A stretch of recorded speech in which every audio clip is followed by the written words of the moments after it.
Ryan and this is Charlie, and welcome back to This Week in Boxing. How's it going, Charlie? I'm alright. Another week. We're still here. Still smiling. Still smiling. Yeah, it's been quite a week in boxing. It has been. Not the loudest week, but it's been low key. Quiet week beginning half, and then in the past 24, 48 hours, kind of a big rumbling. Yeah, but we'll get into it. Some whispers in the wind. Yeah, definitely whispers in the wind.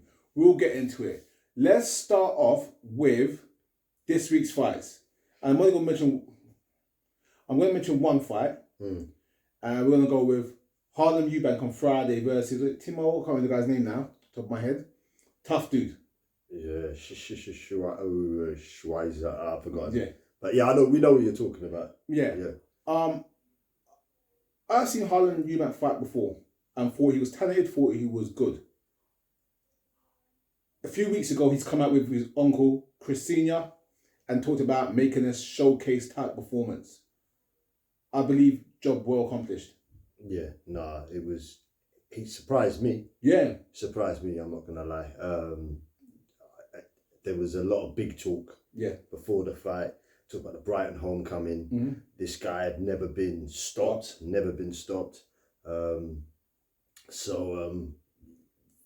I think he fought Josh Taylor, the guy that Josh Taylor narrowly beat. Yeah. I forgot his name now. We talked about him last week. My head's gone this week. Yeah, I know what you're talking about. The guy was tough. Yeah. He was durable. He came to fight. Harlem came out with the fire. Fast, aggressive, combination punching, head, body, and he was trying to make a performance. We spoke about this a few weeks ago when Chamberlain fought the Wow. And we said for a main event, even though the sport's about hit and not get hit and about being defense, you got to put a bit of a show on. Yeah. Harlem Eubank put a show on. Nice. If that was a Channel 5, yeah. If that got the coverage it deserved, that was a massive promotion for Team Eubank and for boxing. Yeah, no, you're absolutely right. He put on the show. He had a bit of, like we'd say, swagger in the fight. He had a early knockdown, and he had an impressive stoppage. Impressive shots. Yeah, both. It was at times quite an exciting fight because he was durable. His opponent was durable. Tough guy. And he was game as well. He gave as good as he got. Yeah, absolutely. He fought fire with fire, and he wasn't going to be taken lightly. So it was impressive, and it was good to see Eubank Senior in good form. Yeah. You can see, and I don't want to speak on behalf of the man, but you can see how much. Although he's not fighting, but you can see he seems like something he needs boxing. He needs boxing. Yeah. You can see because it was almost like you can see a light lit in him, and we've seen some of the videos when he's not been involved in boxing, etc. Still sad the relationship between Senior and Junior, and hopefully they could find each other soon. Yeah. I think it's always good. I think respectfully, the Eubank family's obviously gone through tragedy recently. We won't get into the details, and then obviously losing your son, then losing your brother, the breakdown in relationships with Chris Jr. I wouldn't say Chris Sr. is looking for that family connection, but in Harlem, he's got someone that's, guess what? You're my nephew. I can mentor you. I can talk to you. I can help grow you. I could try to replace that father figure in the loss of your father, my brother. And I think if it's done correctly, it could be rewarding, not in boxing terms, but for both parties, spiritually and mentally. It's true. That is precise, but you're right. They could potentially need each other, and they are blood and they're family. So, it's good. Regardless of the relationship with Chris Jr., I would imagine that relationship would be there anyway. I'd like to think, because as you say, the blood and his nephew's lost his father. Anyone who's got siblings and you've got your brothers or sisters who've got kids, you treat their kids like your kids. You know what I mean? You grow them like they're your own. They're your own blood. So even though they're not in your household every single day, you count them as family. I count your kids family. You count my kids as family. We look after and grow our own. So yeah, I think they both need. I think they both need each other without boxing. Sticking with Chris Eubank, which is kind of part of the news. Okay, sorry. Sticking with Sheriff Eubank. Sheriff Eubank was laying the law down this week. Yeah, he said a lot of poignant things. Yeah, about getting your license, being within the board, fighting within your weight class. He's almost started a hashtag "Get Your License." Yeah. Right. He started talking backyard. He started. I've seen about 5 interviews where he's talking like my mum, my dad, my granddad, like talking proper. Like he's going on one. Like the law has spoken. Do you believe there's any legs in a Harlem Eubank Conor Ben? Before seeing Harlem Eubank, I probably didn't think there was any legs. And I heard an interview with Eubank and he talks about different trajectories. Yeah. Ben. Yeah. Ben Jr. and he talks about different trajectories. And I kind of agreed with Conor before the fight. Yeah. He said something along the lines that you're Eubank with no profile or no name. Yeah. Something like that. So after the fight and with another performance like the one we saw on Friday night, there's probably some weight in it. You know, there's probably some weight in it because it's a similar type of opponent that Conor's been tucking in. I know it's at a lower weight, but Harlem did a job. And if it's true what Chris Senior's saying in terms of Harlem having more power at a higher weight, 147, then there's some legs in it. I saw an interview the week before, and I think Harlem said he weighed 158 or something like that. Yeah. Like 10 days before the fight, which is a massive amount of weight to drop in 10 days. So I agree that he's mostly not a 140. Does he carry his physical attributes up with bigger guys? I don't know. That's what we have to wait to see. However, even though the money is the Chris fight, there is legs to what Eubank is saying. Eubank Senior is saying in terms of cutting your weight, promoters and people misleading you. And when I say misleading you, I'm not saying there's anyone in Conor Ben's camp that is doing anything wrong per se, but this whole PED stuff, this whole license thing, the whole thing of not talking to the board, the whole thing of fighting or taking it abroad and doing all these things, they're not the path I personally would have chose if I was in that situation. Yeah. And what I'm saying is that I'm not saying he's made all the wrong choices, but sometimes just one bad choice could have a knock-on effect. And I think Eubanks did, the law, the sheriff, did speak some truths. Yeah. He also mentioned something about how promoters usually spit you out and bring up in weight and drop in weight and everything. Again, there's medical evidence to prove that type of stuff. I always use the Roy Jones scenario. Roy Jones was Superman, went up to heavyweight, came back down. He wasn't even Batman. Yeah, that's a big You're right. You're right in terms of the weight people came on, and we see it recently, more recently, even after Roy Jones. We see it in some of the UK. There's loads.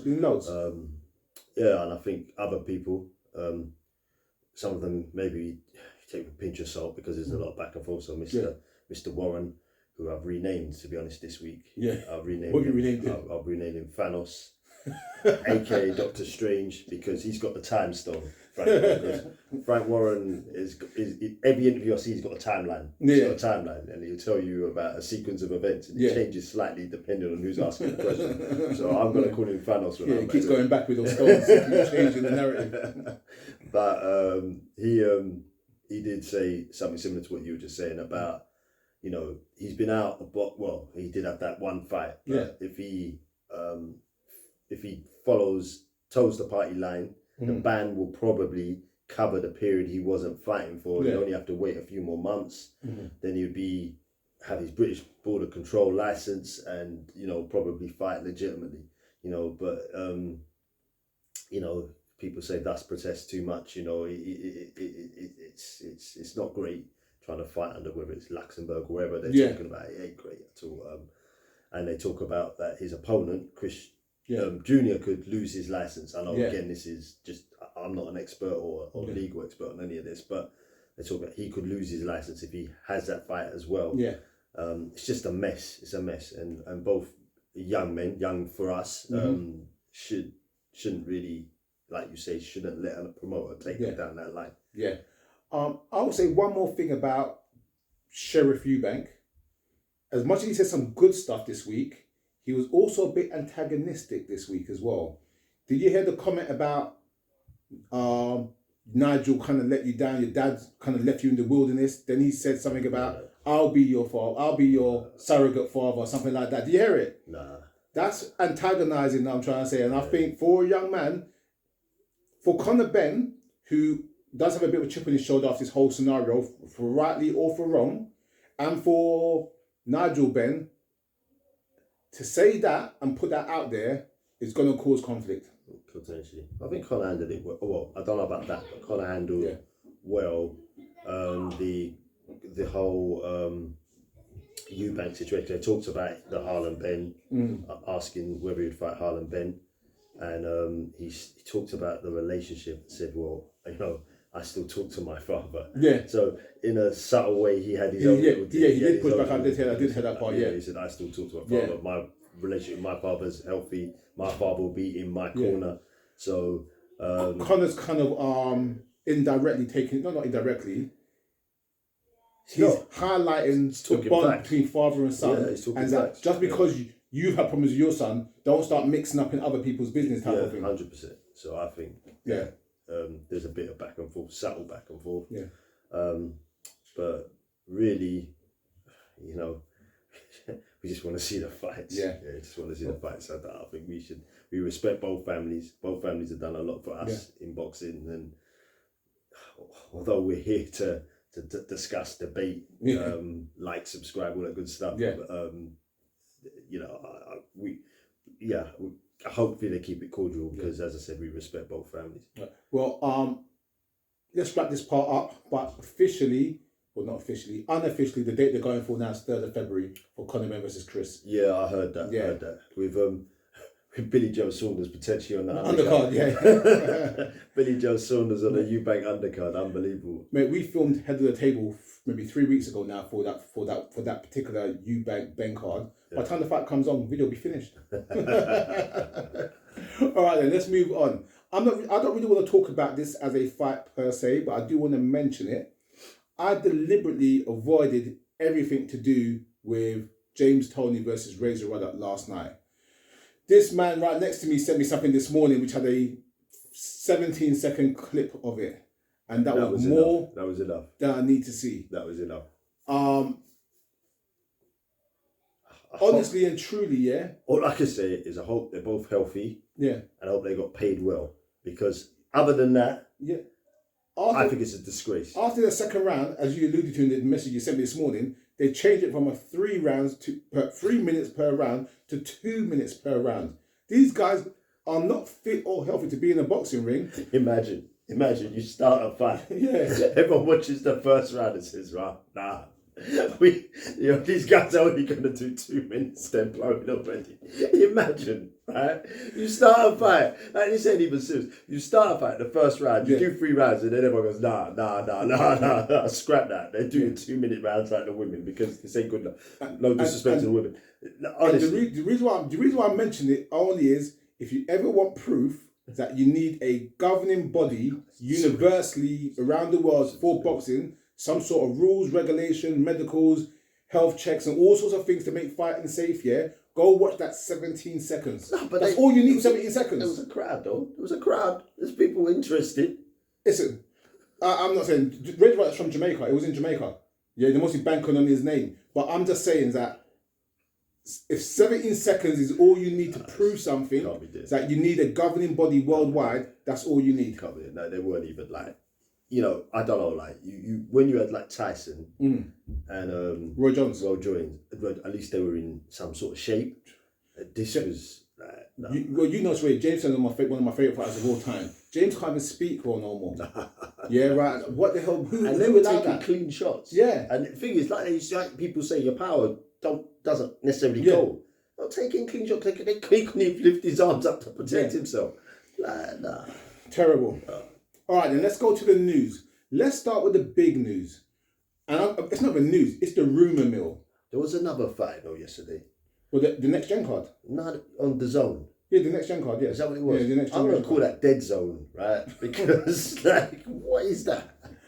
I didn't get to watch most of the card yesterday. Until they have a decent card, the zone is dead zone. Sorry for me. We're going to have another conversation on another tape. Yeah. All right, then. Let's call the rumour mill. Yeah.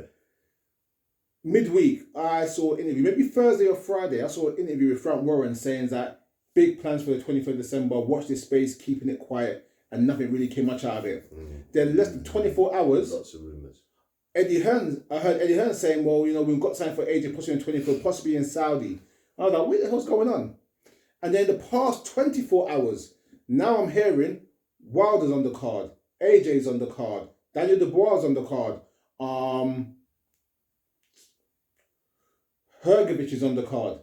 Everyone in major matches. Wow. What I heard was Wilder and Parker. Yep. AJ and Wallin. Yep. Which I think are two good matchups. Yep. Two cool, credible fights. Yep. I mean, we've only got a month, so... Yeah, a month, 6 weeks. So if they're going to happen... Yeah. And then there was talk about Bivol. Was it Bivol? And no, I heard that one early, but the one what I've heard today per se, on top of that is Daniel Dubois versus Chisora or Gerald Miller. Yeah, I don't know how Gerald Miller ever gets a license ever again, but that's another story. I heard Bacoli versus Hrgovic as well.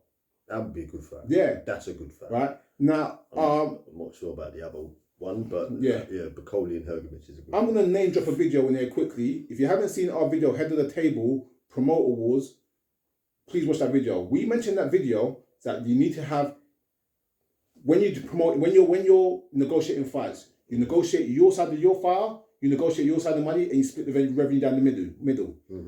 This is something similar, whereas Saudi is just saying, look, we're negotiating individual contracts with each fighter, so they're getting paid separately without the promoters crossing over.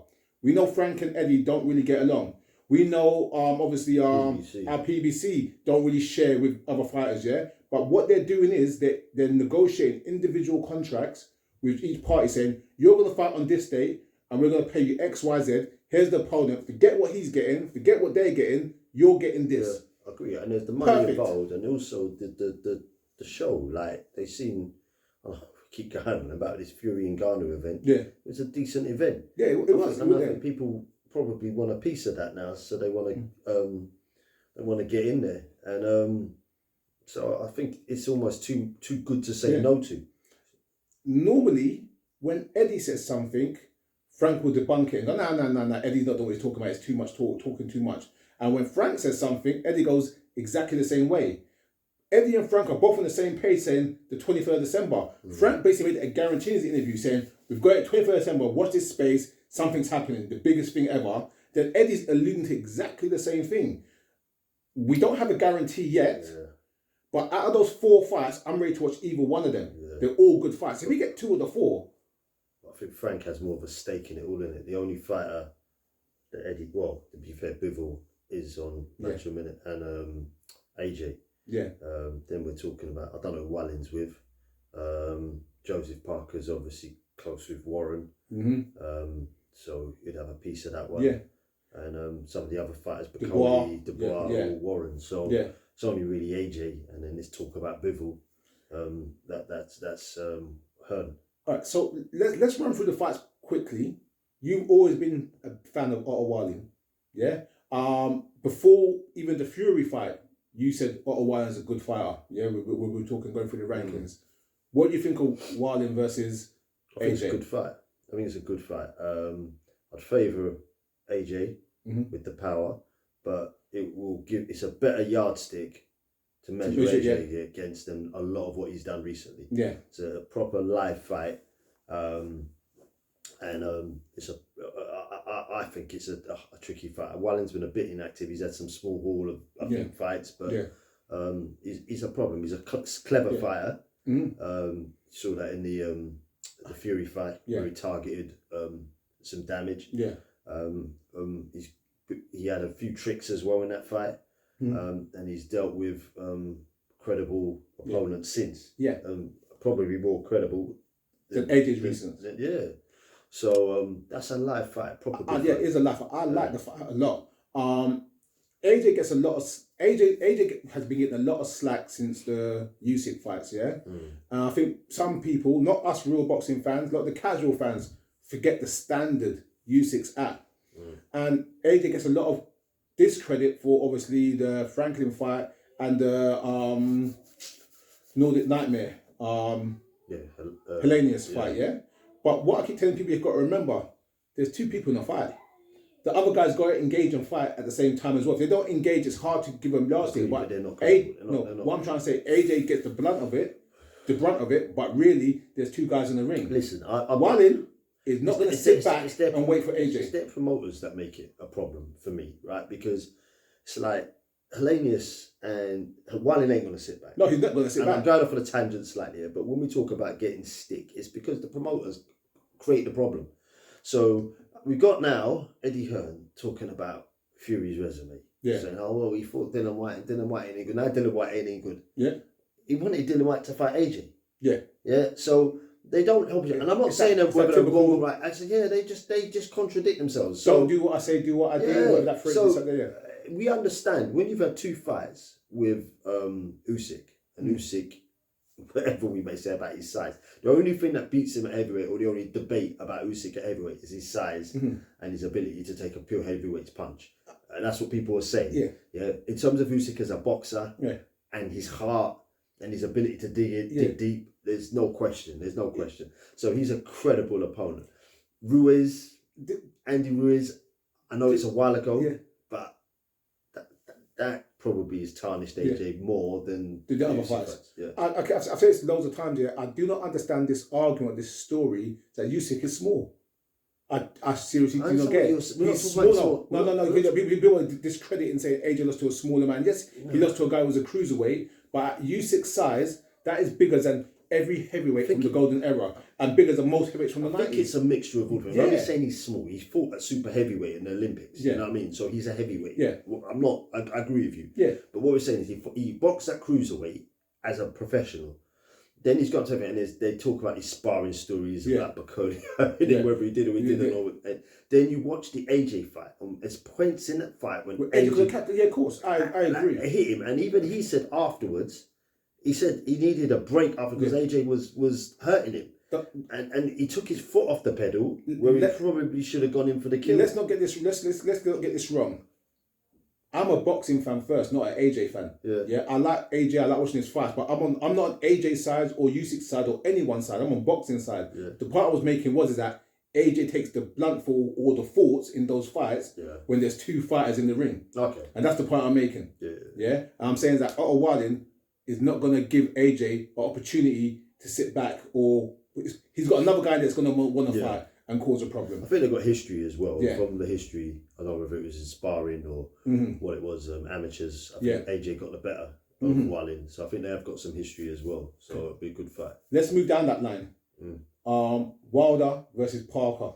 I think Wilder takes him out. I think Wilder takes him out quick. Yeah, I think Wilder takes him out. I like Joe Parker. I like him as well. But if you're getting hurt by... Yeah, what I saw the Juggernaut do to him, and the way where he tried to push forward, but he just couldn't push forward. Wilder is not as physically as strong as the Juggernaut, but he hits twice as hard. But it's a good fight. Yeah, it's a good fight. I when I say early, I don't mean first round. I mean within the first quarter, i.e. within 4 rounds, I'm going for Wilder. It's a good fight. Good fight. He's still young, Parker. Wilder's getting on. Yeah, the only thing that's bad to say, the only thing that lets Wilder down is inactivity. Yeah, I'm not a big fan of Wilder. I mean, I've said this for years and years and years, but I have to give him credit where credit is due. His timing and his power has always been impeccable. He's got nothing to sharpen up on though, so his inactivity probably don't affect him because it's not like he needs to sharpen up on anything in it. He's just got to tee up that. Yeah, that's it. Tee up is right. That's about it.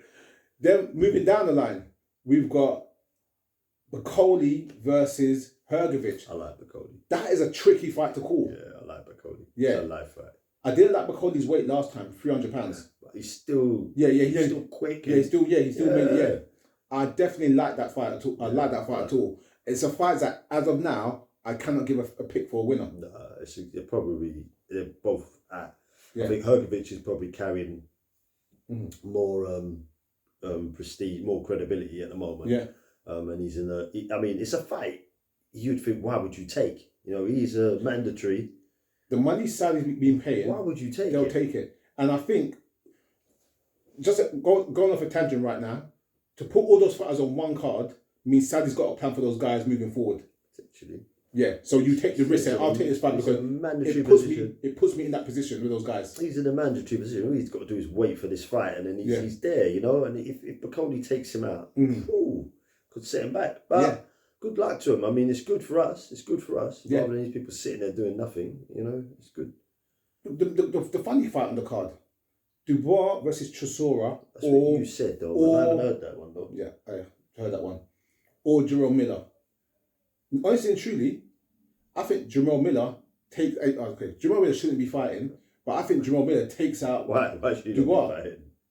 God, tell me, why should he not be fighting? I'm joking. He got blood in his steroid system. You know what I mean? Yeah, right. He beats Dubois. Miller, yeah. yeah. And Chisora and Dubois, I think it's a very good fight. I don't know with this Dubois anymore, Who you got in those two fights? Anyone but Dubois. There you go. So we're on the same page then. We're on the same page. He's got to show me that he's not the what do we say, the tin man looking for a heart. He's got to prove it to me because he keeps letting me down. Yeah. All right then. Last question on this card before we move on to the next part of the news. Who headlines, Wilder or AJ? AJ's got to, I think. Yeah? Who's he fighting? Wallin? Yeah. Yeah, I think AJ's got to win. I think they'll mark it as double main event. Possibly. But someone has to go last. You've got to look at, I'm not a big one for this, but the world is what it is, and you've got to look at Twitter and Instagram and all that, and AJ's got more following, hasn't he? Yeah. He's got more following. So AJ's going to bring the more money. Yeah, I know they're not doing it purely for the money. Yeah. But AJ's going to bring the bigger crowd.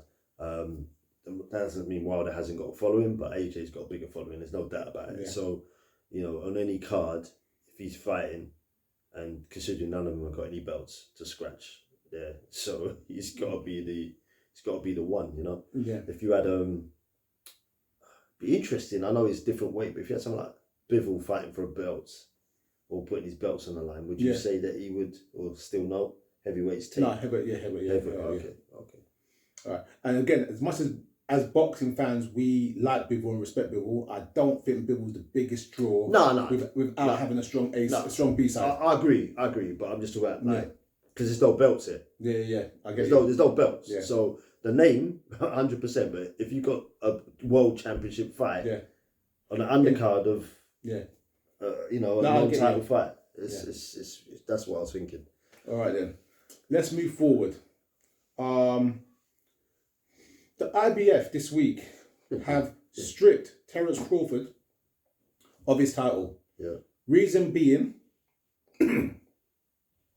they said Crawford's team had to open negotiations to fight Boots Ennis, and that was supposed to happen sometime in August, and it didn't happen. And they asked on the 22nd or the 22nd of September or October for an update or confirmation, and Crawford's team came back and said, We are contractually obliged to give Spence a rematch.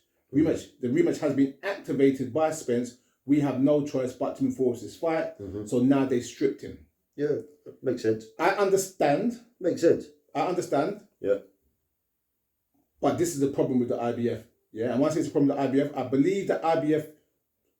They do it all the time, though. Yeah, they do it all the time. So I understand the IBF's rules and they're trying to make it saying, look, you can't sit on the belts. I understand the reason for doing it and it makes sense. Yeah. But when you have pound for pound, unified, undisputed champion with a contractual rematch, even though the rematch is not worth it, you know what I'm trying to say, to take an undisputed title away from a fighter, they do it all the time. I think it's a bad look. They do it all... No, I agree. I disagree. They do it all the time. I applaud them because it means that somebody has to now go and fight Ennis and he's a problem. Yeah. So it's good for, as a boxing fan, I think it's good. Now on the other side, this WBC, who just lets everyone do what they want to do. Yeah. And you can go like 3 years, like Jamel Charlo or Tyson Fury, and do what you want. Go and fight UFC. Go do it, and you don't have to clarify. You're paying enough on the table. That's a more of a problem. It's more of a problem. Now, so somewhere in the middle is the truth. Somewhere in the middle is that's the what I'm truth. about to get to. Yeah. So I think they're both level too extreme. Too extreme. I will agree with you. So I'm applauding the IBF because I prefer that extreme because it generates something, stimulates something in boxing. But there is, if you like you say, if there's an undisputed or the fact that, and this we've had this debate before, people can say the Crawford Spence fight is a waste of time. But before the fight, people like myself, I had it 60-40 Spence. Yeah. People had it 50-50. Yeah, no one expected the whitewash we got. Yeah. And we wouldn't have got that fight without the rematch. We wouldn't have got it. Yeah. So people have to accept there's a rematch. Yeah. Yeah, because we wouldn't have had the fight. And so the fact we've had the fight, people should applaud the fact these two young men got in the ring and embrace the rematch, whether it's going to be one-sided or not, because that's what got us the fight in the first place. Then the IBF should recognise that. But they don't. They stripped him, they're giving it to Ennis, and they're stimulating something else. I've been slating the rematch as long as for forever. And what you just said to me is the best version of why the rematch is valid. I agree with you on that. So, no, thanks for changing my mind on that. However, here's my problem is, boxing is becoming a niche sport, It's not getting the market value no more, Boxing has a problem unifying belts and getting people all on the same page, Everyone wants to know one champion. You can't have 4 champions, There's not 4 world champions in anything in the world. There's one person or one team, A fighter like Crawford, who has fought world title, gone up in weight since the Ricky Burns fight 10, 12 years ago when we watched that fight. Remember that, Right? Yeah. You've got a guy that's done everything asked of him, paid his sanctioning fees, fought every contender, every world title to unify for 10 years, and you strip him of the belt 4 months after he's won it. Where's the loyalty? This is not someone saying, look, I've got one belt and I'm avoiding guys. It's not the PBC saying, I've got one belt, I'm going to try to keep it in my circle. Crawford's unified belts in every division all the way up. He's working through the division. Why penalise the guy so quick? They do it though. You get my point I'm trying to say? If you had one belt and you're not fighting the other champions, that's one thing. He's fought everyone. In Fury's defence, he went to Germany. Fought. Vladimir. And I think they did the same to him. Yeah, they did. They did the same to him. So it's not like I said. I agree with you, and this is why we talk about the extremes. But it's not the first time. There's just 2 I can remember. I know there's been other occasions. They're just quick to do that sort of thing. I know even with this Fury Usyk, they're gonna take it off of Usyk. They're gonna take it, but they just said, okay, it's undisputed, so we'll allow it. And this is kind of what because he's already undisputed. They've done this already. They've done it before. They'll just say you got to go and fight. Our mandatory. I'm not a fan of one rule for me, one rule for you. I believe that in life, to be fair, I'm not trying to go on a moral tangent, but in life, to be fair, you need a uniform rule for everyone. Everyone's in the same boat. However, there should be a right for Crawford to appeal or state the reason why, to explain why on this occasion there should be an exemption. Because I don't think it helps the sport as a whole, which is struggling for recognition. You've got the pound for pound #1 guy in the world with all the belts going, all the TV shows, all the YouTube goes anywhere in the world and say, look, I'm the #1. You can't dispute that. And the IBF has took that away. He's undisputed. He's been undisputed. No, I'm just saying the IBF has took that away now because he doesn't have all the belts. There's another guy now, even though Boots is great, not taking that away from Boots, that's now saying, wait a minute, I've got a belt, Crawford ain't beat me. So Crawford can't do that no more. No, I agree. But then the other side of the coin is if there's a rematch, where's the date? When's it happening? What's going on? This is, what weight is it at?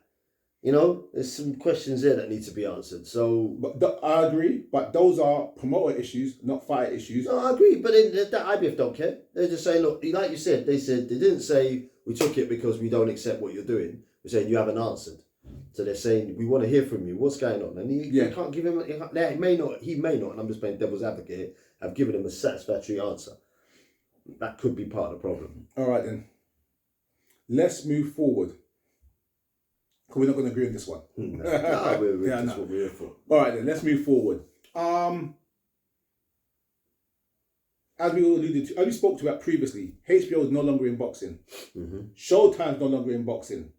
360 Promotions, who is headed by Tom Loffer, who used to run K2. Okay. He has a promotion called 360 Promotions. They had a fight card on over the weekend, and on that fight card, it was promoted and shown on the UFC Fight Pass. Yeah? Right. So it wasn't on a standard channel, it was on the UFC's app streaming platform. Mm-hmm.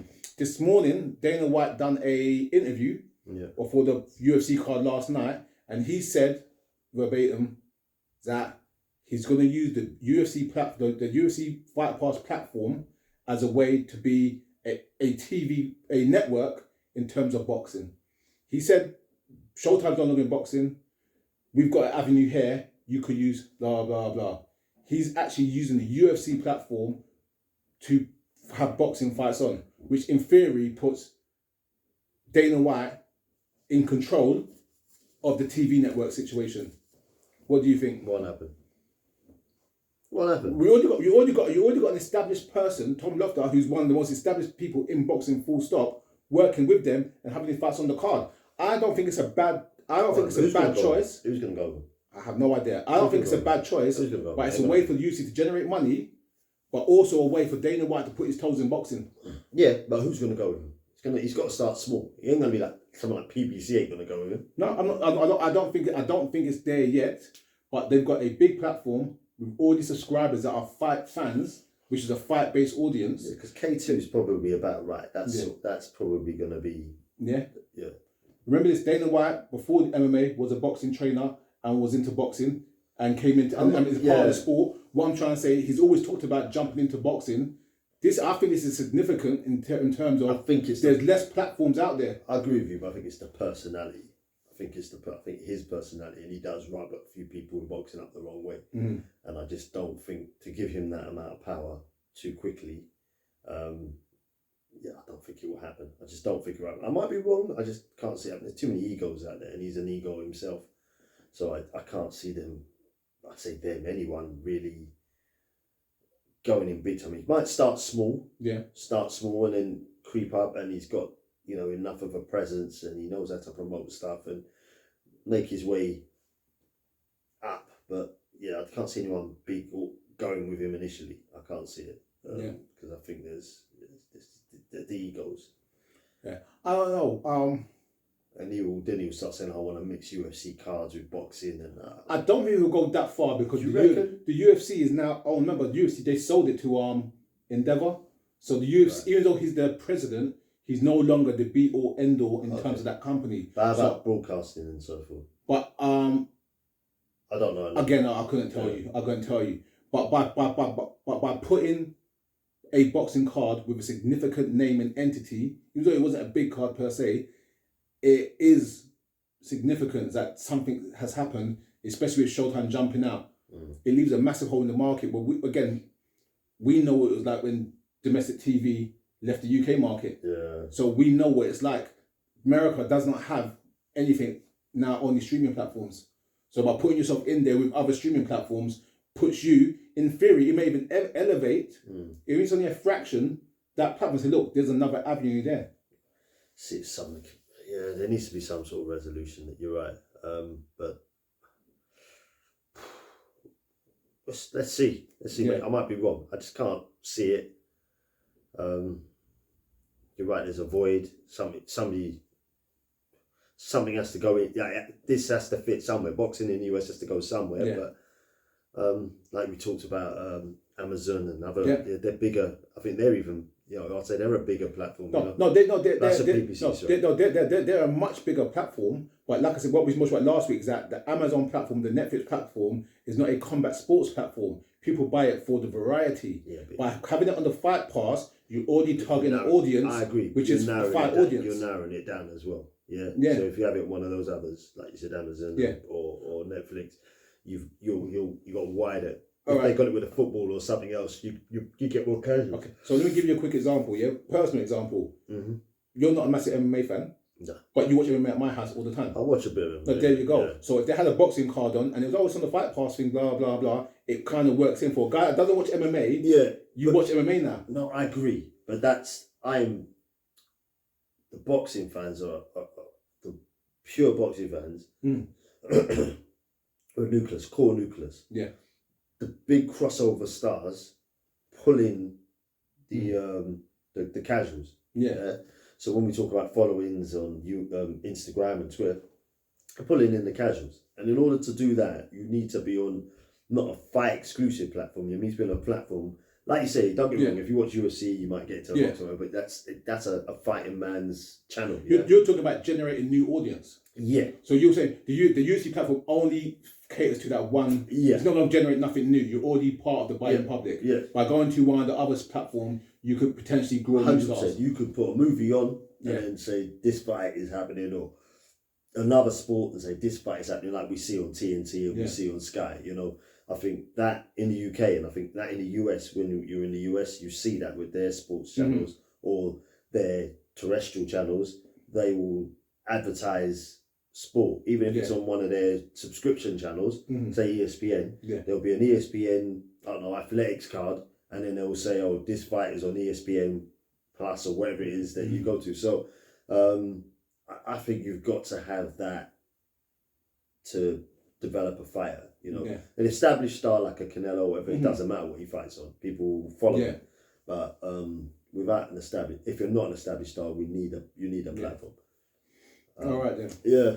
That's all I've got for the news. Do you have anything to add? We started off by talking about families, famous sporting families. So I'll finish off. Mr. Hatton, talk to your mum. Yeah. We don't need that in the newspapers or anything. Why are you laughing? I'm being serious here. Have a chat with your mother, you know, see if you can reconcile things offline. Because, that doesn't need to be in the media. Don't need to be part of the public. Nah. Yeah. I think that's like the third week now we've done like a nice social message. Yeah. We try and relax at that. Yeah.